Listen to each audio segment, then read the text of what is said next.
Hello, hi students. A very happy new year to all of you, and this is Priya Mahajan, your maths tutor, and once again I welcome you all on my channel Vidya Le. And students, आज मैं start करने जा रही हूँ very next जो बहुत ही important chapter है after trigonometry. तो वो क्या है? Applications of trigonometry. ओके, सो ये क्या है? चैप्टर 10 है, आपके मैथ्स के एनसीईआरटी बुक्स का चैप्टर 10 है और हम इसके रिगार्डिंग आज बहुत सारे क्वेश्चंस डिस्कस करने जा रहे हैं। But before that let me tell you there some definitions, there some terms which you need to understand. So let's revise all this definitions. So सबसे पहले जो बहुत इंपॉर्टेंट टर्म है जो आपको पता होनी चाहिए, एंगल ऑफ एलिवेशन। अब एंगल ऑफ एलिवेशन से पहले you should have an idea about the line of site. What is meant by line of site? अब स्टूडेंट्स ध्यान से देखो तो लाइन ऑफ साइट एक ऐसी लाइन होती है, is the line drawn from the eye of an observer to the point in the object viewed by the observer. इसका क्या मतलब है? फॉर एग्जाम्पल यहाँ पे है कोई ऑब्जर्वर, ये ऑब्जर्वर का आई पॉइंट है, ठीक है, और यहाँ पे कोई ऑब्जेक्ट है, लाइक कोई हाउस लगा लो, व्हाटएवर, कुछ भी कोई ऑब्जेक्ट है, और ऑब्जर्वर क्या है, यहाँ से इस हाउस की हाइट मतलब टॉप पे देख रहा है। अब उसके देखने का एक व्यू बन गया। वो जो व्यू है वो एक लाइन ड्रॉ कर रही है, उससे लाइन को हम क्या बोलेंगे? Line of site. So line of site, site का मतलब देखना, लाइन का मतलब एक लाइन। सो जिस डायरेक्शन में, जिस लाइन से हम देख रहे हैं अपने आई पॉइंट से किसी ऑब्जेक्ट की तरफ, वो जो लाइन फॉर्म करेगी, यहाँ से आई ऑब्जेक्ट आई है एंड यहाँ से क्या है? ऑब्जेक्ट है। अब यहाँ से आई अपना हेड अप करके क्या कर रही है? ऑब्जेक्ट को देख रही है, तो एक लाइन बन गई, उसके देखने की डायरेक्शन की हमने एक लाइन बनाई। सो वो लाइन को हम क्या बोलेंगे? Line of site. क्लियर हो गया लाइन ऑफ साइट क्या होता है? सो सबसे पहली टर्म थी लाइन ऑफ साइट। अब बात आती है एंगल ऑफ एलिवेशन का क्या मतलब है। अब ध्यान से देखो। So angle of elevation of the point viewed, of the point viewed मतलब जिस पॉइंट को हम व्यू कर रहे हैं, यहाँ से तो आई पॉइंट ये है, व्यू कर रहे हैं हम इस पॉइंट को, ऑफ द पॉइंट व्यू। तो एंगल ऑफ एलिवेशन क्या है कि जिस पॉइंट को हम व्यू कर रहे हैं उस पॉइंट का, यहाँ से हम देखें तो यहाँ पे देखें कि हम यहाँ पे खड़े हैं और इस पॉइंट को मूव कर रहे हैं, और ये एक लाइन ऑफ साइट हमारी बन गई। सो जो एंगल लाइन ऑफ साइट का एक हॉरिजॉन्टल के साथ बनेगा, उस केस में लाइन ऑफ साइट का हॉरिजॉन्टल के साथ, उस केस में जब हम एक ऑब्जेक्ट को देख रहे हैं तो हॉरिजॉन्टल के साथ उस लाइन ऑफ साइट का जो एंगल बनेगा उसे हम क्या बोलेंगे? Angle of elevation. ठीक है, दो तरह के होते हैं, angle of elevation, angle of depression. सबसे पहले हम बात कर रहे हैं एंगल ऑफ एलिवेशन का क्या मतलब है। ठीक है, अब यहाँ पे देखो angle of elevation horizontal line कैसे ड्रॉ होगी वो देखो। कहते हैं when the object being viewed is above the horizontal line. ये हॉरिजॉन्टल लाइन, ये तो हमें पता है ये हॉरिजॉन्टल लाइन होती है, और जिस ऑब्जेक्ट को हम देख रहे हैं वो हॉरिजॉन्टल लाइन से अबव है। ठीक है, अबव है इसका मतलब क्या कि हमें उस ऑब्जेक्ट को देखने के लिए अपना हेड रेज करना पड़ता है, अपसाइड करना पड़ता है। ठीक है, सो अपसाइड करना पड़ता है। जैसे कि हम यहाँ पे देख रहे हैं कि ये आई थी, यहाँ पे ऑब्जेक्ट है, तो हमें इसको देखने के लिए अपनी आई को, अपने फेस को अप करना पड़ेगा सो दैट हम उस ऑब्जेक्ट को देख पाए। सो अब यहाँ पे देखो ये जो लाइन हमारे पास बनेगी, उस केस में हॉरिजॉन्टल लाइन तो कुछ भी नहीं है, हमें तो एज्यूम करनी पड़ेगी कि जहाँ पे देखो कि हमारी आई की डायरेक्शन स्ट्रेट जा रही है, उसको हम एज्यूम कर लेंगे एज अ हॉरिजॉन्टल लाइन। तो ये चीज़ क्लियर हो गई आपको हॉरिजॉन्टल लाइन का क्या मतलब था यहाँ पे, और कैसे हम ड्रॉ करेंगे horizontal line, angle of elevation और लाइन ऑफ साइट, इन सब का क्या मीन था। आई होप ये आपको क्लियर हो गया हो। Very good. अब नेक्स्ट आता है, नेक्स्ट जो इंपॉर्टेंट टर्म है एंगल ऑफ डिप्रेशन। क्या होता है एंगल ऑफ डिप्रेशन वो अब देखते हैं।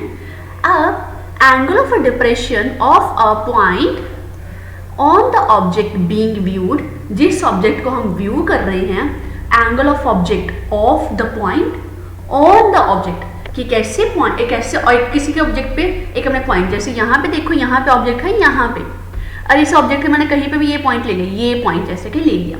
अब एंगल ऑफ डिप्रेशन क्या होगा? एंगल ऑफ डिप्रेशन फिर होगा एंगल लाइन ऑफ साइट का विद द हॉरिजॉन्टल। ठीक है, समझ रहे हैं बात?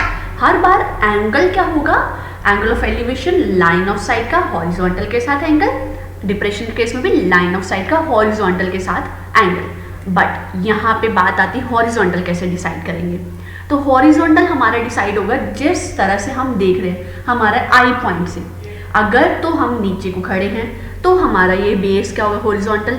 अगर हम मान लो किसी ऑब्जेक्ट के, मान लो कहीं ऑब्जेक्ट से हाइट पे देख रहे हैं और हमें किसी दूसरे ऑब्जेक्ट को देखना है और हमें अपना फेस डाउन करना पड़ेगा, तो ये उस केस में यहाँ पे मान लो हम खड़े हैं और उस केस में हम देख रहे हैं इस ऑब्जेक्ट को, हाइट से हम लोअर वाले ऑब्जेक्ट को देख रहे हैं। ठीक है, सो उस केस में हमें क्या करना? अपना हेड डाउन करना पड़ेगा। यहाँ पे देखो, अपना हेड डाउन करना पड़ेगा। तो हॉरिजॉन्टल लेवल फिर मेरे पास क्या होगा? जो हाइट पे है, जो जैसे आप लगा के चलो, आप अपने टेरिस पे खड़े हो और अपने टेरिस से आपको कोई चीज़ बाहर रोड से कोई जाती देख रहे हो, तो टेरिस उस केस में आपका क्या होगा? Horizontal level. ठीक है, और ऑब्जेक्ट क्योंकि नीचे था तो लाइन हॉरिजॉन्टल लेवल। अब देखो एंगल क्या था? हॉरिजॉन्टल लेवल का लाइन ऑफ साइड के साथ, तो मतलब एंगल क्या होगा? यहाँ पे अप साइड बनेगा। ठीक है, एंगल क्या होगा? यहाँ पे ये एंगल होगा एंगल ऑफ डिप्रेशन। तो ये चीज़ क्लियर हो गई। एंगल ऑफ एलिवेशन और एंगल ऑफ डिप्रेशन में क्या डिफरेंस है, कैसे ड्रॉ करेंगे, और हॉरिजॉन्टल लेवल कैसे होगा। ठीक है, सो ये हॉरिजॉन्टल लेवल का सबसे इंपॉर्टेंट कॉन्सेप्ट था एंगल ऑफ एलिवेशन और एंगल ऑफ डिप्रेशन के केस में। होप ये आपको क्लियर हो गया होगा। वंडरफुल। अब स्टूडेंट्स हम बात करते हैं कि इस चैप्टर में जो क्वेश्चंस आते हैं किस किस टाइप के आ सकते हैं। तो यहाँ पे देखो क्वेश्चंस आएंगे। पहला तो हमारे 3 टाइप्स के मेन क्वेश्चंस आते हैं। एग्जाम्पल्स, डिस्टेंस, मतलब हमें मान लो 2 ऑब्जेक्ट्स के बीच में डिस्टेंस फाइंड करना होगा, किसी की हाइट फाइंड करनी होगी, या फिर एंगल्स की मेजरमेंट करनी होगी। अब हर एक टाइप को हम एक बार से हम चेक कर लेते हैं, ठीक है, कि कैसे कैसे हमारे पास हर एक टाइप को हम क्लासीफाई कर सकते हैं। ओके, अब सबसे पहले एग्जाम्पल हम लेते हैं डिस्टेंसेस की, किस तरह से हम फाइंड कर सकते हैं। अब इसमें देखो मैंने 2 एग्जाम्पल ली है। फर्स्ट केस में हाइट या लेंथ फाइंड करनी है अगर तो हाइट, जैसे यहाँ पे लेके चलो, ये फर्स्ट वाले केस में ये एक ट्री था, फुल BD एक ट्री था। ये आपके NCERT क्वेश्चन बुक में भी क्वेश्चन है एक्सरसाइज में। BD एक ट्री था जो कि स्टॉर्म की वजह से हाफ में ब्रेक हो गया। अब ये फुल ट्री था BD, बट इसका जो पार्ट DC पार्ट है ना, वो क्या हो गया? ब्रेक हो गया। और ब्रेक होने के बाद ये ट्री था इस तरह से, इतना पार्ट इसका ब्रेक हो गया, और ब्रेक होने के बाद क्या नीचे गिर गया, तो ये इस तरह से नीचे गिर गया। अब हमें फाइंड करनी है total height of the tree, तो वो हम फाइंड करेंगे। एक तो क्वेश्चन इस तरह के आ गया। दूसरा क्वेश्चन टाइप क्या हो सकती है कि मान लो एक हमारा टेरिस है, टेरिस के ऊपर हमने फ्लैग लगाया, फ्लैग की हाइट निकालो। ठीक है, अब ग्राउंड से फ्लैग की हाइट में बता रही हूँ, ग्राउंड से फ्लैग की हाइट निकालनी। अब ग्राउंड से अपने हाउस की हाइट तो हमें पता होती है, राइट।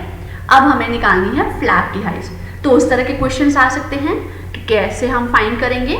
ओके, नेक्स्ट आ जाता है डिटर्मिन करने विड्थ। मान लो कि एक रिवर है, रिवर के दोनों हमने फाइंड करना रिवर की विड्थ कितनी है। ठीक है, उस तरह के क्वेश्चंस आ सकते हैं। रिवर की विड्थ फाइंड करनी है तो क्या आएगा? डिस्टेंस हम फाइंड करेंगे कि दोनों एजेस में, दोनों कैनाल्स के दोनों एंड पॉइंट्स में क्या क्या डिस्टेंस रहेगा। ठीक है, सो इस तरह के क्वेश्चन, जैसे यहाँ पे देखो ये भी आपके बुक के क्वेश्चन हैं। ओके, देन बात करते हैं एंगल्स में। तो ये स्टूडेंट्स ये चीज़ आपने ध्यान रखनी है कि एंगल ऑफ एलिवेशन हमेशा इक्वल होता है एंगल ऑफ डिप्रेशन के। क्यों? क्योंकि यहाँ पे देखो अगर मैं ले रही हूँ ये लाइन ऑफ साइट तो सेम रहती है, ये तो पता लग गया हमें। और लाइन ऑफ साइट का हॉरिजॉन्टल के साथ एंगल, वो क्या होगा? Angle of elevation. अब लाइन ऑफ साइट का अगर मैं यहाँ पे हॉरिजॉन्टल, लो पॉइंट के हॉरिजॉन्टल पे angle of elevation, above the I point, तो ये क्या होगा? Angle of depression. अब यहाँ पे देखो ये दोनों क्या बन रहे हैं? Alternate angles, right. तो ऑल्टरनेट एंगल्स हमें पता है वो क्या होते हैं? इक्वल होते हैं। So that means angle of elevation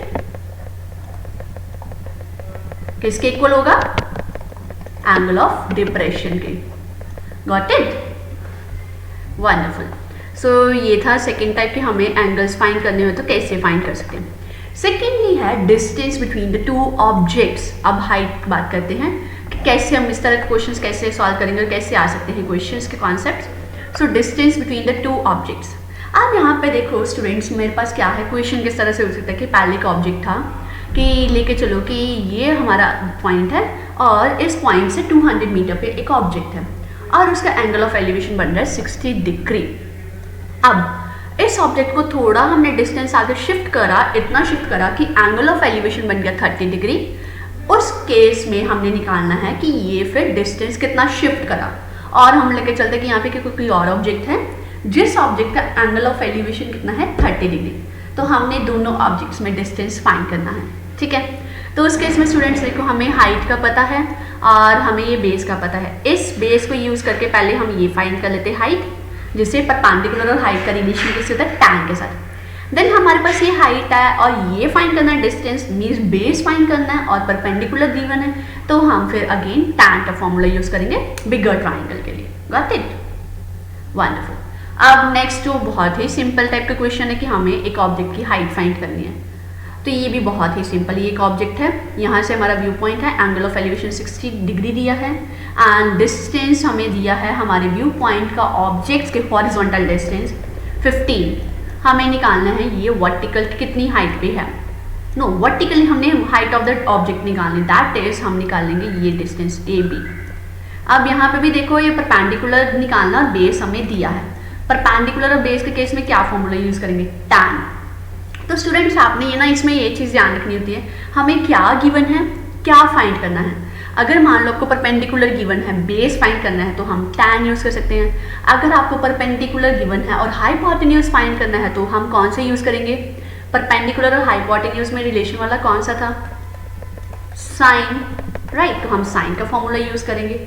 अगर हाइपोटेन्यूज दिया, बेस फाइंड करना है, तो हम कॉस यूज़ करेंगे, ठीक है। सो इस तरह से हम कुछ भी यूज़ कर सकते हैं कि हमें डिपेंड करता है कैसे क्या यूज़ करेंगे ऑन द क्वेश्चन, क्या क्या गिवन है और क्या क्या फाइंड करेंगे।